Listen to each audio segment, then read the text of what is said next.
Everyone, good morning. कैसे हैं आप लोग? Hope you all are doing well and study very very hard because of your love and support. I am back here with the bank. आप लोगों ने इतने messages किए होंगे ना मुझे, मतलब टिल मुझे याद है कि मतलब मुझे नियर अबाउट 2 years हो गए हैं कि वीडियो मैंने डाला यूट्यूब के ऊपर, एंड टिल नाउ डे मतलब कि डेली की कमेंट्स रहते हैं, ma'am where are you, where have you gone, कहाँ चले गए हो आप। So because of your love and support I am back with the bang. So अभी हमें करना क्या है, हम लोग इस स्ट्रैटेजी से काम करेंगे क्योंकि होता क्या है कि ऑर्गेनिक केमिस्ट्री सबको बहुत टफ लगती है। इनऑर्गेनिक हम सब कुछ लेके चलेंगे, ठीक है। छोटा छोटा टॉपिक तुमको मिलता रहेगा, हफ्ते में मिलेगा, because I am busy, I have सब प्लेटफॉर्म में मैं वर्क कर रही हूँ चंडीगढ़ में, तो वहीं से ये वीडियो भी बन रही है because of his support only. Chandigarh career group, आप आ सकते हो यहाँ ज्वाइन कर सकते हो मेरे को ऑफलाइन भी। अभी हम स्टार्ट करते हैं। मैं आप लोगों को एक ऐसी चीज़ करवाने जा रही हूँ। देखो बेसिक होता क्या है, बेसिक के बिना ना आप कोई एग्जाम क्वालिफाई नहीं कर सकते, चाहे वो गेट हो, नेट हो, व्हाटएवर इट इज, आप नहीं कर सकते हो, क्रैक नहीं कर सकते हो। तो आपको करना क्या है, बेसिक पे काम करना है। और कुछ ऐसे टेस्ट हैं, ऐसी रिएक्शंस हैं, नेम रिएक्शंस हैं जो कि डायरेक्टली आती है, बट हमें यही नहीं पता होता कि this is a name reaction, जो कि हमारे CSN नेट में आ रही है, गेट में आ रही है। और ये जो वीडियो है this is also useful for 11th and 12th। अगर वो बच्चे भी अगर ये देख रहे हैं तो it will helpful for them also. So एक ऐसा कॉम्पैक्ट लेक्चर बनाया जाए जो कि 11th से लेके CSN नेट तक का यूजफुल हो, इस तरीके की वीडियो मैं आज आपके सामने प्रेजेंट करूँगी। तो आज मैं एक बहुत छोटा सा मैंने टॉपिक लिया है, मैंने कहा स्टार्ट करते हैं विद टाइम हो गया है तो थोड़ा टाइम लगता है। तो आज हम एक स्टार्ट कर रहे हैं अमीन्स से। पता है होता क्या है, हमें अमीन्स में आधी तो कन्फ्यूजन इसमें है, अमोनिया क्या होता है, अमोनियम क्या होता है और अमीन्स क्या होता है। तो वहीं से स्टार्ट करते हैं। देखो हमने बेसिक पढ़ा है, हमारा एक होता है अमोनिया, ठीक है। तो this is are ammonia, NH3 के ऊपर एक lone pair, this is ammonia, ठीक है। ये हमारा क्या है, अमोनिया, ओके। अब इसके बाद हमें पता है ammonia is a good base, ठीक है, वो अपने लोन पेयर ऑफ इलेक्ट्रॉन दे सकता है। ये जो अपने लोन पेयर ऑफ इलेक्ट्रॉन है ये देता है H+O, ठीक है, और H+ को एक्सेप्ट कर लेता है। तो हमें पता है एक होते हैं ब्रॉन्स्टेड एसिड और एक होते हैं ब्रॉन्स्टेड बेस। तो ऐसी स्पीशीज जो H+ दे वो होते हैं ब्रॉन्स्टेड एसिड और जो H+ ले वो होते हैं ब्रॉन्स्टेड बेस। तो ये क्योंकि इनके पास लोन पेयर ऑफ इलेक्ट्रॉन्स है, काफी है, तो ये H+ को दे सकता है और बना देता है NH4 पॉजिटिव। और इसने दिया, नाइट्रोजन ने दिया, ठीक है, तो उसके ऊपर क्या चार्ज आ जाएगा, प्लस चार्ज आ जाएगा। और ये भी कह सकते हैं कि H+ इसने लिया तो ऑब्वियसली इसमें प्लस चार्ज आना है। अब अमोनिया ने क्यों कि अपने लोन पेयर ऑफ इलेक्ट्रॉन दे दिए, तो अमोनिया से क्या बन गया, अमोनियम, क्या बन गया, अमोनियम, ठीक है। और ये क्या बन गया, आयन बन गया, क्योंकि ये तो स्टेबल था, न्यूट्रल था, ठीक है, न्यूट्रल स्पीशीज थी। अब इसने क्योंकि अपने इलेक्ट्रॉन दे दिए, इसके प्लस चार्ज आ गया, तो जब भी किसी स्पीशीज में चार्ज आ जाता है तो वो क्या बन जाता है, आयन बन जाता है। क्या है, कैटायन। इतना बेसिक सबको पता होगा, but we have a little bit confusion. तो अमोनिया से बन गया अमोनियम। अब यहीं पर, ठीक है, समझ में आ रहा है ना, ये अमोनिया, दिस इज अमोनियम। अब आते हैं अमीन्स क्या है। तो amines are the derivatives of ammonia. Amines are the amines क्या होते हैं, अमीन्स, हमारा टॉपिक है आज का अमीन्स का, ठीक है। तो अमीन्स जो होते हैं these are the derivatives of ammonia. Derivative का मतलब क्या होता है, जो अमोनिया से डिराइव करें। अगर एक हाइड्रोजन को निकाल दो और उसकी जगह आप एक अल्काइल ग्रुप लगा दो, क्या लगा दो, अल्काइल, R का मतलब क्या है, अल्काइल ग्रुप, तो ये क्या बन जाएगा, NH2R, क्या बन जाएगा, NH2R। तो दिस इज 1 डिग्री अमीन, इसे क्या बोलेंगे हम, 1 डिग्री अमीन, ठीक है। ये तो अमोनिया था, एक हाइड्रोजन हटाओ, उसकी जगह एक कार्बन लगा दो, उसे हम बोल देंगे 1 डिग्री अमीन। इसी तरीके से अब आप इसमें अब 1 डिग्री में से आप एक और H हटा दो, आप एक और H हटा दो और उसकी जगह एक और R लगा दो, एक और R ग्रुप लगा दो, ये क्या बन जाएगा, NHR2। इसे बोलेंगे 2 डिग्री अमीन। इसके बाद अब इसमें से भी आप फर्दर H हटा दो और एक और R ग्रुप लगा दो, ये क्या बन जाएगा NR2। और सब पे लोन पेयर ऑफ इलेक्ट्रॉन्स है, सब पे, क्योंकि ऐसा नहीं है, क्योंकि वो तो 3 बॉन्ड्स बनाता है। नाइट्रोजन कितने बॉन्ड्स बनाता है? 3 बॉन्ड बनाता है, पर अगर एक एक्स्ट्रा बॉन्ड बनाता है तो उसके ऊपर प्लस चार्ज आ जाता है, जो कि यहाँ पे आ गया था। ठीक है, अब NH2R, this is 1 degree amine, this is 2 degree amine and this is 3 degree amines. तो 1 डिग्री 2 डिग्री किस बेसिस पे हम कह रहे हैं? हम ये कह रहे हैं कि अगर नाइट्रोजन E एक कार्बन से कनेक्टेड है और 2 हाइड्रोजन से, मतलब एक कार्बन से कनेक्टेड है, तो दिस इज 1 डिग्री। अगर आपने एक और उसमें कार्बन जोड़ दिया, 2 कार्बन है तो 2 डिग्री, और अगर इसी पे आपने 3 कार्बन जोड़ दिए तो ये क्या बन गया 3 डिग्री अमीन, जो कि है हमारा ये। ठीक है, तो अमीन से शुरुआत कर रहे हैं 1 डिग्री 2 डिग्री 3 डिग्री, क्योंकि CSI नेट में ना बहुत क्वेश्चंस आते हैं, बीच में आते हैं डाइसोमीन सॉल्ट्स, बहुत ज़्यादा क्वेश्चंस आते हैं कार्बोनिल। आपका बच्चों को रिएक्शन होता है, हम ये नहीं कह पाते कि यार ये एंडोल कंडेंसेशन थी, ये कार्बोनिल रिएक्शन थी, ये हिजेनबर्ग रिएजेंट था। तो मेरी ये जो सीरीज है वो आपको इसी छोटे छोटे कॉन्सेप्ट्स के क्लियर करते हुए चलेगी। Hope it will helpful for you all.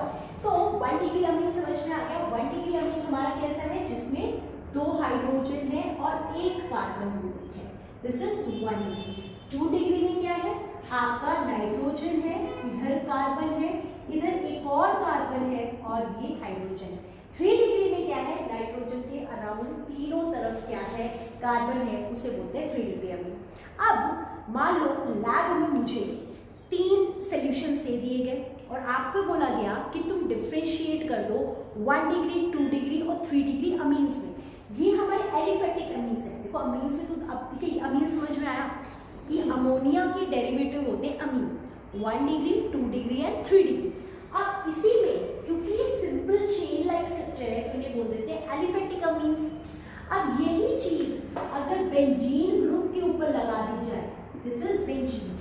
अब यहाँ पर मतलब कि अल्काइल ग्रुप, जैसे हमने यहाँ पर क्या किया, अमोनिया है, एक है छटाया R लगाया, अब इस R की जगह आप एक बेंजीन लगा दो, यहाँ पर NH2 लिख दो। ठीक है, क्योंकि एक तो R ग्रुप है, R ग्रुप तो कार्बन भी हो सकता है, बेंजीन भी हो सकता है ना, तो ये क्या बन जाता है हमारा एनिलिन। बहुत ही फेमस नाम है एनिलिन, कि बेंजीन के ऊपर NH2 ग्रुप लगा दिया तो दैट्स बिकम एनिलिन। ठीक है, तो इस तरीके से ये है एरोमेटिक अमीन्स, ये है एलिफेटिक अमीन्स। ये हमारे कौन से अमीन्स हैं? दीज आर एलिफेटिक अमीन्स, जो आपके नॉर्मल कार्बन चेन में होते हैं। और अगर बेंजीन रिंग के साथ है तो उसे हम बोल देते हैं एरोमेटिक अमीन। अब आज हम 3 रिएक्शंस करेंगे। ठीक है, पहली रिएक्शन करेंगे, एक ब्रीफ देती हूँ, फिर ब्रीफ में करेंगे। सबसे पहले करेंगे कार्बोनिल टेस्ट। कार्बोनिल टेस्ट में क्या होता है? 1 डिग्री को डिफरेंशिएट करता है वो 2 डिग्री से, 1 डिग्री को डिफरेंशिएट करता है वो 3 डिग्री से। मतलब अगर कोई सोल्यूशन वो रिएक्शन दे रहा है तो 1 डिग्री है, और नहीं दे रहा तो वो 2 हो सकता है, 3 हो सकता है। इसके बाद आगे भी टेस्ट करेंगे ना। अब एक टेस्ट हम करने वाले कार्बोनिल टेस्ट, एक हम करने वाले हैं nitrous acid test. Nitrous acid test में क्या होता है? एलिफेटिक और एरोमेटिक को डिफरेंशिएट करता है। किसको करता है? एलिफेटिक एरोमेटिक को। थर्ड हम करेंगे हिजेनबर्ग टेस्ट। हिजेनबर्ग टेस्ट में आप 1 डिग्री 2 डिग्री 3 डिग्री को तीनों को डिफरेंशिएट कर देते हो कि आपका 1 डिग्री कौन है, 2 डिग्री कौन है, 3 डिग्री। तो इस तरीके से हम रिएक्शन करते हैं। आप इसका स्क्रीनशॉट ले लो। अब हम नेक्स्ट स्टार्ट करने वाले हैं कि 1 डिग्री को आप कैसे 2 और 3 डिग्री से डिफरेंशिएट कर सकते हो। हम अब नेक्स्ट हमारा टॉपिक है carbon amine reaction. So guys, अब हम स्टार्ट करते हैं कार्बन अमीन रिएक्शन करना। देखो कार्बन अमीन रिएक्शन डिफरेंशिएट करता है 1 डिग्री अमीन को आपके 2 डिग्री और 3 डिग्री अमीन से। 1 डिग्री तो ये रिएक्शन देता है और 2 डिग्री और 3 डिग्री ये रिएक्शन नहीं देते हैं। अब पहले तो देखते हैं रिएक्शन होती क्या है, किसके साथ होती है। 1 डिग्री अमीन मतलब क्या हो गया? एक R ग्रुप और बाकी का NH2 ग्रुप। ठीक है ना, अगर एक कार्बन से जुड़े दैट इज 1 डिग्री। इसकी रिएक्शन होती है क्लोरोफॉर्म के साथ, CH Cl3 के साथ और पोटेशियम हाइड्रोक्साइड के साथ। देखो आपको मिल रहा रिएजेंट, क्योंकि कई बार आपको यही लिखा हुआ होता है और आपसे जो हमारे 2 नंबर क्वेश्चंस आते हैं ना वहाँ पे ऐसे रिएक्शंस होते हैं और ये नहीं पता होता बनना क्या है। देखो इसमें बनना क्या है, कुछ नहीं करना होता। कार्बन अमीन रिएक्शन की एक ही सबसे इंपॉर्टेंट बात है कि इसमें ना 2 हाइड्रोजन होना बहुत जरूरी है। कार्बन अमीन रिएक्शन की एक ही नेसेसिटी है कि इसमें 2 हाइड्रोजन मतलब H2 होना बहुत जरूरी है, क्योंकि वो H2 ही इसमें रिमूव होते हैं। हमारे को मैकेनिज्म पे नहीं जाना है इसमें बहुत ज्यादा, हमारे को बस इतना है कि जिस स्पीशीज में मतलब जिस अमीन में 2 हाइड्रोजन होंगे वो ये रिएक्शन दे सकता है। हमें पता है 2 डिग्री में 2 कार्बन आ जाते तो एक ही H है, इसमें तो है ही नहीं तो ये कैसे ही देगा। तो हमें 2 हाइड्रोजन होना जरूरी है, जो कि किसमें है 1 डिग्री अमीन में, जो कि मेरा ही 1 डिग्री अमीन।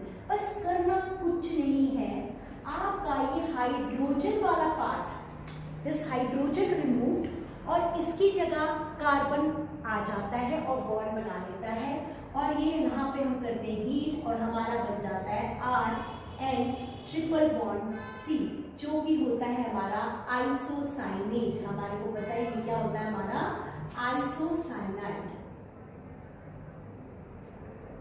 इसीलिए इसी का नाम है आइसोसाइनाइड टेस्ट। क्या नाम है? Isocyanide test. मतलब इसी टेस्ट को हम बोलते हैं आइसोसाइनाइड टेस्ट कि 1 डिग्री अमीन जब क्लोरोफॉर्म और पोटेशियम हाइड्रोक्साइड के साथ इसको हम हीट करते हैं वी गेट आइसोसाइनाइड। तो इसी टेस्ट का कार्बन अमीन रिएक्शन का ही दूसरा नाम है आइसोसाइनाइड टेस्ट। और जो ये है कंपाउंड, अब हमें पता कैसे चलेगा? हमें पता है टेस्ट का तब पता चलता है जब उसमें कोई ना कोई चेंज हो, या तो कलर चेंज हो या फाउल स्मेलिंग हो। तो ये क्या होता है, बहुत ही ज्यादा फाउल स्मेल होता है, बहुत ही गंदी स्मेल आ रही होती है।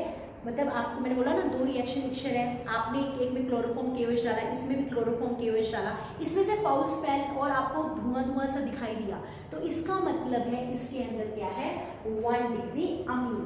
इसी के बाद अगर हम यही रिएक्शन चाहे आप एरोमेटिक के साथ करवा लो, चाहे 2 डिग्री 3 डिग्री के साथ करा लो, कोई भी रिएक्शन नहीं देता। ये रिएक्शन सिर्फ और सिर्फ कौन देता है 1 डिग्री, और 1 डिग्री 2 डिग्री और 3 डिग्री में ही ये डिफ्रेंशिएट करता है। अगर आप जैसे मान लो आपने ये दे दिया R2NH और आपने इसकी रिएक्शन करा दी chloroform plus KOH plus heat, आपसे पूछते क्या रिएक्शन होगी, तो आप लिखेंगे नो रिएक्शन, क्योंकि 2 डिग्री और 3 डिग्री ये रिएक्शन नहीं देते हैं। इसी रिएक्शन को हम बोल देते हैं कार्बन अमीन रिएक्शन, और इसी का दूसरा नाम है आइसोसाइनाइड टेस्ट, क्योंकि इसमें क्या बनता है आइसोसाइनाइड बनता है, जो कि एक फाउल स्मेल होता है, जो कि डिफ्रेंशिएट करता है 1 डिग्री को 2 डिग्री और 3 डिग्री में। ठीक है, स्क्रीनशॉट ले लो जल्दी से, बहुत ही आसान से रिएक्शन है। अब इसके बाद हम नेक्स्ट रिएक्शन करने जा रहे हैं हमारे नाइट्रस एसिड टेस्ट की। नाइट्रस एसिड टेस्ट कैसे एलिफेटिक को एरोमेटिक से डिफरेंशिएट कर। सो गाइस अब हम स्टार्ट करते हैं नाइट्रस एसिड टेस्ट करना। नाइट्रस एसिड टेस्ट पहले तो हमें बताओ नीचे नाइट्रस एसिड क्या होता है। HNO2 को हम बोलते हैं नाइट्रस एसिड। क्या बोलते हैं? Nitrous acid. ये बनता कहाँ से है? ये बनता है NaNO2 प्लस HCl से, हाइड्रोक्लोरिक एसिड और सोडियम नाइट्रेट से आपको क्या मिल जाता है HNO2। कैसे बनेगा? यहाँ से H पॉजिटिव, ये Cl नेगेटिव, ये Na पॉजिटिव, ये NO2 नेगेटिव। ये पॉजिटिव नेगेटिव के साथ पॉजिटिव नेगेटिव के साथ बॉन्ड बना दो, तो ये क्या बना लेगा HNO2 प्लस NaCl। हमें फ्रेशली प्रिपेयर्ड HNO2 लेते हैं। ठीक है, अब हम कैसे डिफरेंशिएट करेंगे एलिफेटिक और एरोमेटिक? एक एग्जांपल लेना पड़ेगा। मान लेते हैं कि हमारे पास 1 डिग्री अमीन है RNH2 और एक हमारे पास है NO2। ठीक है, एरोमेटिक। अब इसमें होता क्या है, जब हम इसके अंदर HNO2 डालते हैं, HNO2 डालते हैं तो होता क्या है? देखो इसके लिए पहले हम इसको ये हटा लेते हैं, इसको देखते हैं। अब देखो HNO2 को आप कैसे लिख सकते हो? ऐसे लिख सकते हो OHNO करके, भाई है तो बात बराबर। HNO2 बस मैंने ओपन करके लिख दिया। आप कैसे लिख सकते हो इसको? OHNO करके। बस आपको कुछ नहीं करना, आपको यही चीज इसके नीचे लिखनी है। मतलब रिएक्शन करने के लिए आपको क्या करना है, आपको इसके नीचे लिखना है, इसके नीचे लिखना है OH, इसके नीचे लिखना है NO। जो मैंने ये चीज लिखी है बिल्कुल ऐसे लिखनी है। यहाँ से आपको अल्कोहल मिल गया, यहाँ से आपको नाइट्रोजन मिल गया, यहाँ से आपको वाटर मिल गया। मतलब आप जब 1 डिग्री अमीन इसके साथ 1 डिग्री हो तो ये आपके साथ कैसे रिएक्शन देगा, यहाँ से हमें बनेगा alcohol ROH plus N2 plus water. आपको जैसे ही 1 डिग्री अमीन के अंदर आप HNO2 डालोगे आपको बबल्स बनते हुए दिखाई देंगे। वो बबल्स किस गैस के होते हैं? नाइट्रोजन गैस के। तो प्रीवियस ईयर क्वेश्चन ये आते हैं कि अगर आप 1 डिग्री अमीन में HNO2 डालते हो तो किस गैस के बबल्स आपको दिखाई देते हैं? तो आपको किसके दिखाई देते हैं? N2 के। यहाँ पर क्या होता है, जब हम एनिलीन की रिएक्शन करते हैं HNO2 के साथ तो बड़ी ही फेमस रिएक्शन है ये कि इसमें हमें बन जाता है डाइजोनियम सॉल्ट N+Cl नेगेटिव। इसमें हमें क्या मिल जाता है? Diazonium salt. और ये सॉल्ट है तो ये किस फॉर्म में हमारे को मिलता है? क्रिस्टल्स के फॉर्म में हमारे को दिखाई देता है। किसके फॉर्म में दिखाई देता है? क्रिस्टल्स के फॉर्म में। मतलब अगर आपको एलिफेटिक और एरोमेटिक को डिफरेंशिएट करना है आप HNO2 डाल दो। अगर आपको बबल्स दिखाई दिए तो वो एलिफेटिक अमीन है, और अगर आपको क्रिस्टल्स बने हुए दिखाई देंगे तो वो हमारा एरोमेटिक अमीन है। बहुत ही आसान सी रिएक्शन है। इस डाइजोनियम सॉल्ट की फर्दर बहुत सारी रिएक्शंस होती है जिसमें हम डिटेल क्लास लेंगे डाइजोनियम सॉल्ट के ऊपर। ये छोटी छोटी रिएक्शंस हैं, अगर हमें दिखने लग जाए ना कि हो क्या रहा है तो हमारे लिए बहुत आसान हो जाता है। ये HNO2 तो हम मतलब लाइक CSI नेट में बहुत देखते हैं। तो अगर 1 डिग्री अमीन है तो क्या बनता है? अल्कोहल नाइट्रोजन वाटर, जो कि मैंने बहुत आसान तरीके से बताया। एनिलीन के साथ क्या बनता है आपके साथ? Diazonium salt. अब हम लोग करेंगे रिएक्शन हिजेनबर्ग रिएजेंट के साथ, जो कि होता है benzene sulfonyl chloride. 1 degree 2 degree और 3 डिग्री को डिफरेंशिएट करेंगे। तो आज के लिए 3 टेस्ट आपके लिए सफिशिएंट होंगे, ठीक है। और अच्छे से रोज थोड़ा थोड़ा प्रैक्टिस करो, it will make you better and better. So guys हम नेक्स्ट स्टार्ट करने जा रहे हैं हिंसबर्ग रिएजेंट। हिंसबर्ग क्या होता है? Benzene sulfonyl chloride. आप पहले बेंजीन बनाएंगे, फिर सल्फर बनाएंगे जिसमें डबल बॉन्ड O बनाएंगे और एक Cl लगा देंगे। तो क्या नाम बनेगा इसका? Benzene sulfonyl chloride. ये होता है हमारा Hinsberg reagent. Hinsberg reagent it is benzene sulphonyl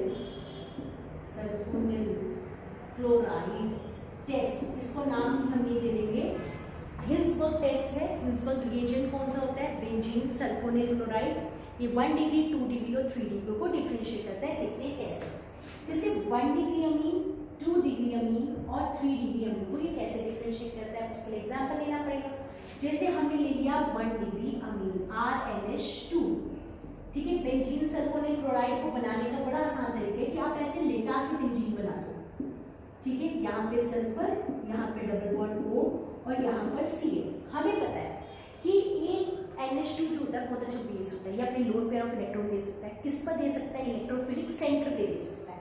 अब ये सल्फर पे क्योंकि यहाँ 2 ऑक्सीजन लगे हैं, ये बहुत ही इलेक्ट्रोफिलिक सेंटर है, तो ये अपने लोन पेयर ऑफ इलेक्ट्रॉन यहाँ देकर यहाँ पर हमें पता है chlorine, chlorine, bromine, iodine. Fluorine तो नहीं होता, क्लोरीन, ब्रोमीन, आयोडीन बहुत अच्छे लिविंग ग्रुप होते हैं। तो ये क्या करेगा? ये lone pair of electron sulphur पे अटैक करेगा, chlorine as a living group निकल जाएगा और हमें क्या मिल जाएगा? हमारे को एक बहुत ही अच्छा सा कॉम्प्लेक्स मिल जाएगा जिसका नाम हमको याद करके कुछ नहीं करना। हमारे को मिलेगा एक बड़ा ही, और हम नाइट्रोजन अगर इलेक्ट्रॉन दे देगा तो उस पर प्लस चार्ज आ जाएगा। तो ये यहाँ पर इसने इसको दिया, क्लोरीन निकला, तो इसने बॉन्ड सल्फर के साथ बना लिया। यहाँ पे सल्फर, यहाँ पे डबल बॉन्ड O और बाकी का जो जैसा है उसको हम वैसा लेंगे, ठीक है। ये कॉम्प्लेक्स बन गया। अब इसे अपने आप को तो न्यूट्रल करना है। नेक्स्ट स्टेप पे क्या हो जाएगा? -H+ निकल जाएगा। तो ये क्या बन जाएगा? RNHS डबल बॉन्ड O और यहाँ पे हमारी बन गया बेंजीन। इस कॉम्प्लेक्स में जब ये कॉम्प्लेक्स बनता है, क्योंकि क्रिस्टल की फॉर्म में बनता है, इसके बाद इसमें डाला जाता है KOH। क्या डाला जाता है? Potassium hydroxide. ये क्रिस्टल इसमें क्या कर जाता है? डिसॉल्व कर जाता है। क्या कर जाता है? डिसॉल्व। अगर ये इसमें डिसॉल्व हो गया तो इसका मतलब है वो जो सॉल्वेंट था, जो सोल्यूशन हमको गिवन है, वो कौन सा है? 1 डिग्री अमीन का। फिर से सुन लो, 1 डिग्री अमीन के अंदर हमने बेंजीन सल्फोनिल क्लोराइड बनाया, हमको PPTs मिल गए। फिर हमने जैसे PPT मिले तो हमने उसमें KOH डाला, वो डिसॉल्व हो गया। तो इसका मतलब है इसमें क्या है? 1 डिग्री अमीन। 2 डिग्री अमीन में जैसे मालूम NH के ऊपर, क्योंकि एक H हटाना पड़ेगा। अब इसकी भी रिएक्शन जब हम बेंजीन सल्फोनिल क्लोराइड में करते हैं, बिल्कुल सेम ऐसी ही रिएक्शन होती है, हमको कॉम्प्लेक्स मिलता है, मतलब ये यहाँ जाएगा, Cl यहाँ पे निकल जाएगा, सेम यहाँ पर भी हमें ऐसे कॉम्प्लेक्स मिलेगा। कैसे मिलेगा? ये यहाँ पे ऐसा, यहाँ पे NH के ऊपर पॉजिटिव चार्ज और एक यहाँ, और यहाँ पे सल्फर, यहाँ डबल बॉन्ड O, यहाँ डबल बॉन्ड O और एक बेंजीन रिंग। ठीक है, कॉम्प्लेक्स मिल गया। अब इसके बाद सेकेंडरी अमीन में होता क्या है, क्योंकि H निकल जाता है भाई, हमें तो इसको भाई न्यूट्रल करना है, क्योंकि कोई भी इलेक्ट्रोनेगेटिव स्पीशीज के ऊपर प्लस चार्ज जो होता है वो ज़्यादा स्टेबल नहीं होता है। तो यहाँ पर हम -H प्लस करेंगे तो ये क्या होगा, ये प्लस निकल के H निकल जाएगा, इस तरह का कॉम्प्लेक्स बन जाएगा। इसके बाद इसमें क्या डाला जाएगा, KOH, हम यहाँ पे क्या डाल देंगे, KOH डालेंगे। अब KOH डालने के बाद अगर वो जो क्रिस्टल्स हैं डिसॉल्व नहीं करते, डू नॉट डिसॉल्व, तो ये हमारे क्या कहलाते हैं, 2 डिग्री अमीन। मतलब आपने बेंजीन सल्फोनिल क्लोराइड डाला, you get a crystal, but जब आपने इसमें KOH डाला इट विल नॉट डिसॉल्व। तो अगर ये डिसॉल्व नहीं हुए तो ये क्या है, 2 डिग्री अमीन। 3 डिग्री अमीन मतलब ऐसा आप ले लो और N लगा दो, 3 डिग्री अमीन बेंजीन सल्फोनिल क्लोराइड में डिसॉल्व ही नहीं होता, क्रिस्टल ही नहीं बनाता, तो हमें पता चल जाएगा ये 3 डिग्री अमीन है। ध्यान से सुनेंगे, समझ में आया। हमारे पास 1 डिग्री, 2 डिग्री, 3 डिग्री तीनों को डिफ्रेंशिएट करने के लिए टेस्ट होता है हिल्सबर्ग टेस्ट। हिल्सबर्ग रिएजेंट क्या होता है, बेंजीन सल्फोनिल क्लोराइड रिएजेंट होता है। अगर हम 1 डिग्री अमीन में डालते हैं, वो एक कॉम्प्लेक्स बनाता है जो कि मुझे PPT की फॉर्म में मिलता है। अगर उसमें मैं KOH डाल दूँ और वो PPT जो बने वो डिसॉल्व हो गए, तो वो क्या है, 1 डिग्री अमीन। आपने 2 डिग्री में डाला, कॉम्प्लेक्स बना, बट वो KOH में डिसॉल्व नहीं हुआ, फर्दर मतलब कॉम्प्लेक्स तो बन गया पर KOH के अंदर डिसॉल्व नहीं हुआ, तो उसे हम बोल देते हैं 2 डिग्री अमीन। और अगर वो कॉम्प्लेक्स ही ना बनाए बेंजीन सल्फोनिल क्लोराइड के साथ, तो उसे बोलते हैं 3 degree amine. So guys, this is the 3 test जो कि हम लोग पढ़ रहे हैं। धीरे धीरे ऐसे हम डिफरेंट टाइप की नेम रिएक्शंस करेंगे और वो रिएक्शन आपको नेट पे देखने को मिलेंगी, गेट पे देखने को मिलेंगी। 11th-12th में अगर आप पढ़ रहे हो तो ये डायरेक्ट क्वेश्चन आते हैं कि कार्बोनिल टेस्ट लिख दो, हिल्सबर्ग टेस्ट लिख दो, आप कैसे डिफ्रेंशिएट कर सकते हो 1 डिग्री, 2 डिग्री, 3 डिग्री को, एलिफेटिक को एरोमेटिक कैसे डिफ्रेंशिएट कर सकते हो। तो आपको ये हेल्पफुल होना ही होना है। So guys, if you like this video, so please like it, subscribe to my channel, share it more so that it motivates me। और हम लोग नेक्स्ट वीडियो में नेम रिएक्शंस लेकर आएंगे, खूब सारी एल्डिहाइड और कीटोन की। तो इसी तरीके की शॉर्ट वीडियोस मैं आप लोगों को देती रहूँगी। This is for this video, thank you so much.